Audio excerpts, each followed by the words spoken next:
fairer than the average bear. Yogi Bear is always in the ranger's hair.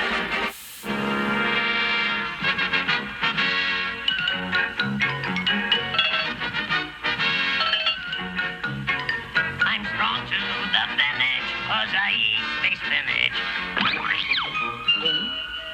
Saturday mornings. If you were a kid anywhere between the 1960s and 1980s, you'll know Saturday mornings were your main course of cartoons. Sure, you had appetizers during the week, when you could catch a block of syndicated classics after school, but you were at the mercy of your local station's programming.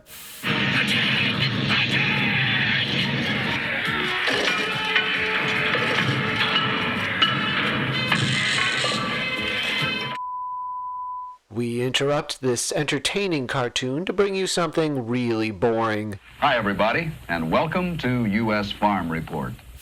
Saturday mornings were the main event, where the networks clumped together everything bright and animated. As the 90s dawned, a yellow-skinned family over on the brand new Fox network was proving that animation could survive in prime time. No, scratch that. Animation could dominate prime time.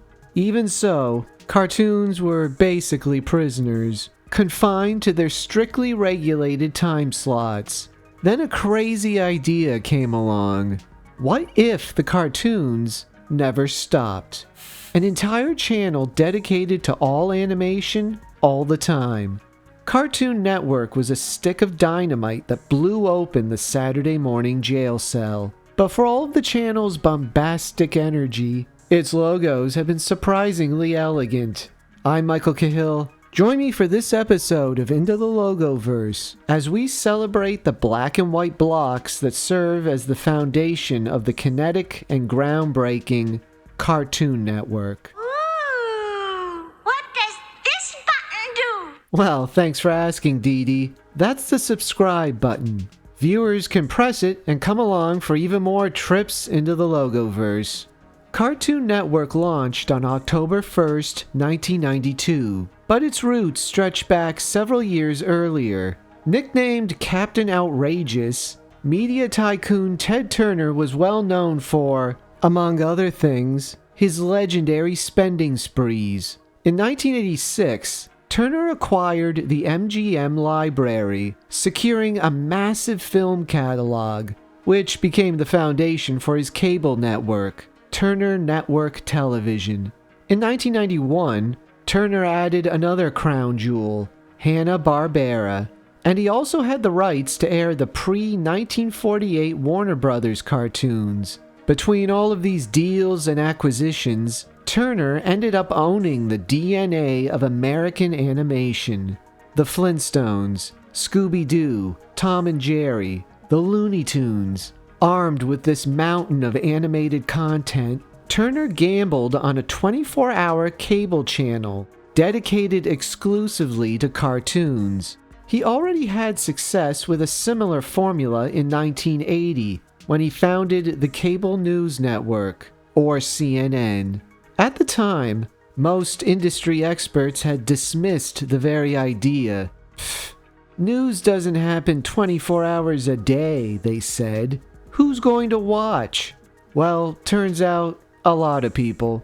By 1992, Turner was ready to apply that 24-hour model to the world of animation. Cartoon Network had a name, a wealth of classic shows, and an absolutely brilliant president named Betty Cohen. The only thing the channel needed now was a logo. In the early marketing stage, the network employed a simple pre-launch emblem. This design never aired on TV. Instead, it was used in promotional material for cable operators and advertisers. The empty central space acted as a window, where characters could be swapped out as needed. An effective way to spotlight the individual stars of a show. But while this design was good enough for marketing material, the network needed something stronger for their on-air emblem. As the launch date approached, Cohen made a bold move. She broke away from the more youthful look of Cartoon Network's main competitors. Nickelodeon, and the Disney Channel. Instead of bright and colorful, Cartoon Network went clean and monochromatic. Design studio Hatmaker created the first on-screen logo, an emblem that would instantly define a generation. The black and white 7x2 checkerboard. The math was perfect. Cartoon had 7 letters, Network had 7 letters. By stacking them, Hatmaker created a solid, symmetrical grid. The lettering just cartoony enough to suggest something fun, but the real stroke of genius was the logo's use of black and white. Hatmaker did some research. They found those were the least used colors in animation. So, when placed against the vivid shades of a cartoon, the high-contrast black and white logo immediately jumped off the TV screen. It also played into Betty Cohen's overall strategy. She envisioned Cartoon Network as a place for anyone interested in animation, including teens and adults. Even with the success of The Simpsons, animation was still largely considered kid stuff. By stripping away the playroom colors, the logo seemed a little cooler, a little more sophisticated, a sign that they were serious about their content. That same strategy led Cartoon Network to branch out beyond just showing old reruns and start test driving new, original ideas. This incubator program was initially called World Premiere Toons, then later What a Cartoon. The experiment soon led to creator-driven hits like Dexter's Laboratory. I need more of me if I am going to regain control. Johnny Bravo. Hey, pepper spray. Don't they use that for... And the Powerpuff Girls. Now, Buttercup. Okay, stop. Buttercup. Buttercup. I think you got him, honey. Come back in now. Classics that gave Cartoon Network its renegade identity. These shows were funny, weird, fast-paced, and totally distinct from anything you might see over on the Disney Channel. The experiment was so successful, Cartoon Network found itself with a rich universe of original icons. The deep lineup allowed the network to create CN City. This was a 3D metropolitan, where the network's entire history lived in the same space. Through a series of acclaimed interstitials, or bumpers, we saw 2D hand-drawn characters beautifully integrated into a 3D world. These interstitials were essentially short films, brilliantly portraying the Cartoon Network as a community, a place where the animated inmates were in control.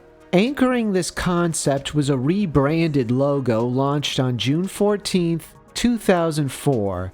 The new design reduced the grid to its 2 most important letters. Working with animation studio Animal Logic, the network moved away from flat squares and emphasized a 3-dimensional look, adding shadows and a slight rotation. CN City was a stroke of genius, a perfect way to unite the old world and the new world. But by 2010, the network was ready for a back-to-basics reset.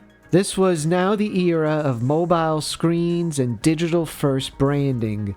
The logo had to be clean, simple, something that could translate easily across multiple devices. Cartoon Network collaborated with Brand New School to bring us the 3rd and most current logo. The shadowing and tilt of the previous version was removed in favor of a sleeker, 2D minimalism. While the original logo used 14 blocks, the 3rd version continues using only the network's initials. This current logo corresponded with the Check-It era, a period that signaled a new wave of hits that pushed the boundaries for what an animated series could do. These were high concept, surreal, think Adventure Time, Regular Show, and The Amazing World of Gumball. Looking back at all 3 logos, we see a few common motifs, aside from the blocks and the black and white color scheme. The Cartoon Network emblems are almost always in motion. They flip and stretch and slide. and they're often playfully integrated into the world around them. You can think of the logos almost as cartoon characters themselves. In 2024, the hashtag RIP Cartoon Network went viral on X, fueled in large part by the network's website shutting down, and the overall struggles endured by the animation industry post-COVID. While Cartoon Network is still active, the ground beneath them has definitely shifted. In the age of HBO Max and on-demand streaming, the idea of a linear TV channel dedicated to animation, once so radical and groundbreaking, now does feel a bit dated. Can Cartoon Network survive? It's an open question, but there is no questioning Cartoon Network's incredible legacy. Through their Toonami block, they introduced a generation of North Americans to the celebrated storytelling of anime. Shows like Dragon Ball Z, Sailor Moon, and Gundam Wing. And of course there's Adult Swim, the late-night haven for older viewers. In fact, Adult Swim became so popular, it has since expanded well beyond its original late-night time slot, now starting as early as 5 in the afternoon. Part of the Cartoon Network's incredible legacy also belongs to their logos. It's a poetic irony, a channel bursting with every color imaginable, proving that black and white is the gold standard. Now, if you'll excuse me, I think I'm gonna go watch a cartoon. I'm Michael Cahill. Thanks for joining me in the Logoverse. Hey, pepper spray. Don't they use that for...